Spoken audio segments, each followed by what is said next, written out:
February 16th, 2026, 11:23 local time. The Gulf of Oman. The USS Philippine Sea is hunting. The Ticonderoga-class cruiser has been tracking an Iranian Kilo-class submarine for 72 hours. The submarine, hull number 901, NATO designation Tareq, has been operating aggressively, approaching within 15 nautical miles of commercial shipping lanes. The Philippine Sea's mission is shadow and report. Follow the submarine, document its behavior, maintain contact without escalating.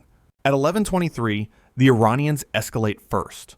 A Nasser-1 anti-ship cruise missile, launched not from the submarine, but from a shore battery 60 kilometers away, strikes the Philippine Sea's portside amidships.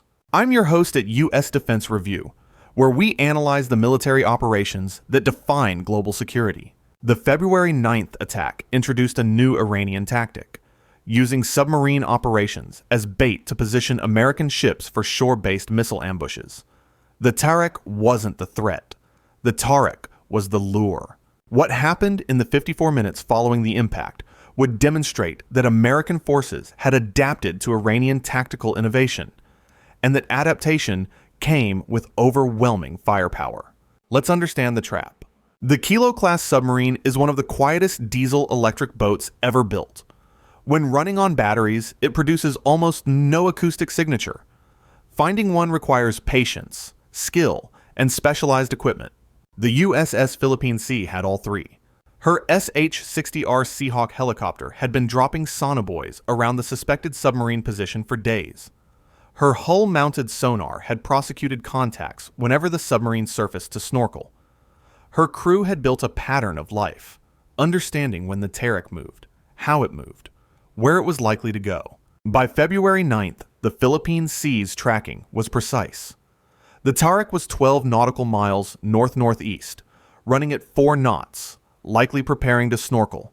Captain William Harrison was focused on the submarine. His entire command team was focused on the submarine. Their situational awareness was tunneled on an underwater contact. They weren't watching the coast. The Iranians were watching them. For 6 days, Iranian intelligence had tracked the Philippine Sea's pursuit of the Tareq. They knew the cruiser's position. They knew her course. They knew she was distracted. At 11:19, a Nasser-1 anti-ship missile launched from a concealed position on the Makran coast. The Nasser-1 is a small cruise missile, only 350 kilograms total weight, with a 130 kilogram warhead. Its range is limited to approximately 35 kilometers. Its guidance is basic: inertial navigation with an active radar seeker for terminal homing. But it's also fast. Mach 0.95. Sea skimming. Difficult to detect until it's close. The Philippine Sea was operating 31 kilometers from the launch point, just within range. The ship's AN/SPY-1B radar detected the missile at 11:21:14. The contact appeared suddenly. One moment nothing. The next moment a threat inbound at high subsonic speed. Time to impact: approximately 72 seconds. The Combat Information Center erupted into activity. Alarms sounded. The Tactical Action Officer authorized weapons release. SM-2 missiles began launching. But 72 seconds wasn't enough time to guarantee an intercept. The first SM-2 launched at 11:21:23. It reached the Nasser-1's projected intercept point at 11:22:04. The Nasser-1 wasn't there.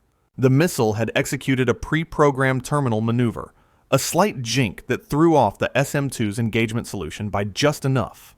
The interceptor's proximity fuse detonated, but the Nasser-1 was outside the lethal radius. The second SM-2 launched at 11:21:26. It adjusted for the target's maneuver. It closed the distance. It should have hit. A fragment from the first SM-2's detonation struck the second SM-2's seeker head at 11:22:07. Blue-on-blue interference.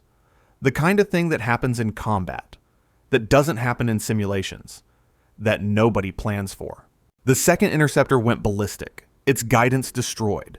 It splashed harmlessly 2 kilometers from the cruiser. Time to impact: 16 seconds. The Phalanx CIWS engaged. The 20-millimeter rounds reached toward the incoming missile. Some rounds connected. The Nasser 1 wobbled, lost some speed. Not enough. At 11:23:11, the Nasser 1 struck the USS Philippine Sea. The impact point was the port side hull, between the forward and aft superstructure. The 130-kilogram warhead detonated on contact. The explosion blew a hole 8 meters wide in the cruiser's side. The blast wave traveled through interior compartments, killing 5 sailors instantly and wounding 23 more. Petty Officer First Class James Chin, 34. Petty Officer Second Class David Williams, 28. Petty Officer Third Class Sarah Thompson, 25. Seaman Michael Park, 22. Seaman Apprentice Robert Jackson, Divdesmit, 5 dead before noon on a Tuesday. 5 families that would receive notification before dinner. The ship was badly hurt. The blast had ruptured fuel lines, starting fires in adjacent compartments. It had buckled structural members, threatening the integrity of the hull. It had severed power cables, leaving portions of the ship in darkness. But the Philippine Sea was a 9,600-ton cruiser, nearly 50% larger than the destroyers that had been hit in previous engagements. She had more compartmentalization, more redundancy, more capacity to absorb damage. She was wounded. She wasn't dying. Captain Harrison reached the CIC at 11:25. He'd been on the bridge when the missile hit, watching the submarine's estimated position, not realizing his ship was under attack until the impact threw him against the navigation console. Blood ran from a cut on his forehead. He ignored it. "Status report 1, he demanded. The answers came fast. 5 confirmed dead, 23 wounded, 6 critically. Fire in 3 compartments. Flooding in 2. Propulsion reduced, but functional. Weapons systems, most importantly, intact. The Philippine Sea could still fight. And she would. At 11:27, Captain Harrison made a decision that would be studied and debated for years. The submarine was still there. The Tareq was still running at 4 knots, 12 nautical miles away. The Iranians had used it as bait, but the bait was still in the water. Harrison had standing authority to prosecute hostile submarines under the rules of engagement that had evolved through months of confrontation. The submarine hadn't fired the missile, but it was part of the coordinated attack. It was a legitimate target. He ordered weapons release. At 11:29, the Philippine Sea's SH-60R helicopter, already airborne, already prosecuting the contact, received orders to attack. The Seahawk carried 2 Mark 54 lightweight torpedoes. It had been tracking the Tareq for hours. The fire control solution was solid. At 11:32, the first torpedo dropped. The Mark 54 entered the water 600 meters from the submarine's estimated position. Its acoustic seeker activated. It began searching. The Tareq heard it coming. The submarine's captain, later identified as Captain Hassan Rezaieh, a 20-year veteran of the Iranian Navy, ordered emergency procedures. Countermeasures deployed. The submarine dove, trying to use thermal layers in the water to mask its signature. But the Mark 54 is a smart weapon. Its seeker can distinguish between countermeasures and actual submarines. Its pursuit logic can follow targets through evasive maneuvers. At 11:35, the torpedo acquired the Tareq. At 11:36, it detonated against the submarine's hull. The Mk-54 carries a 44-kilogram warhead, small by torpedo standards. It's designed to damage and disable, not necessarily destroy. Against a surfaced ship, it might cause serious flooding. Against a submerged submarine, the effects depend on where it hits. It hit the Tareq's engine compartment. The explosion ruptured the pressure hull. Seawater rushed in. The submarine's propulsion failed immediately. She began sinking toward the bottom. Captain Rezai ordered emergency blow, an attempt to surface using compressed air to force water from the ballast tanks. The maneuver partially succeeded. The Tareq broke the surface at 11:38, her stern already underwater, her bow rising at an unnatural angle. Survivors began abandoning ship. The Seahawk helicopter circled, watching. Under international law, the crew could not fire on survivors in the water. The engagement was over.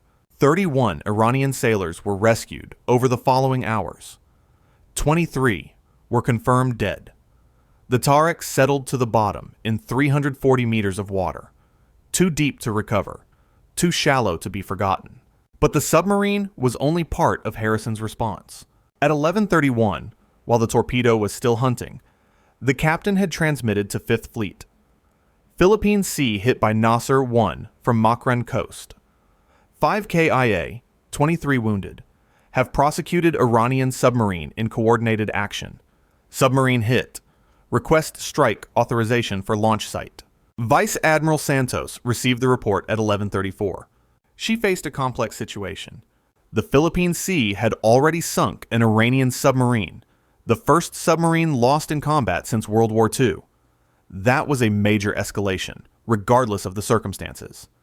Adding a strike on the mainland would compound the escalation. But the Iranians had started this. They had used the submarine as bait. They had fired first. 5 American sailors were dead. The logic of deterrence demanded response. If attacks went unanswered, they would continue. If submarines could be used to lure American ships into ambushes, they would be. At 11:42, Santos authorized a strike. The target package was focused. The Nasser 1 battery that had attacked the Philippine Sea, coordinates determined by trajectory analysis, a coastal radar station that had likely provided targeting data, and a small IRGC naval facility that intelligence assessed had coordinated the operation. 3 targets, proportional but meaningful. The assets moved. The guided missile destroyer, USS Chung-hoon, launched 8 Tomahawks at 11:47.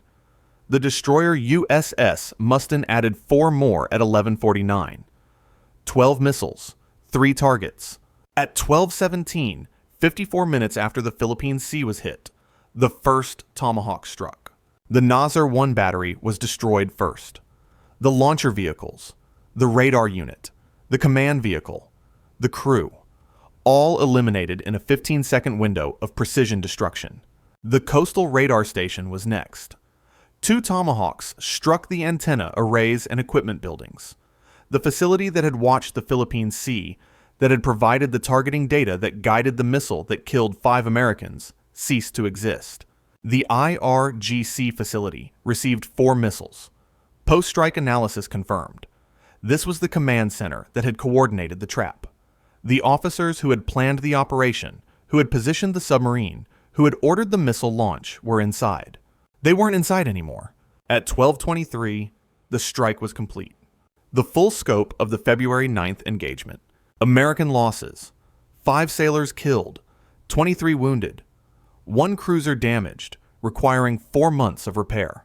Iranian losses: 1 Kilo-class submarine sunk with 23 crew dead, 3 shore facilities destroyed with estimated 60 to 80 personnel killed.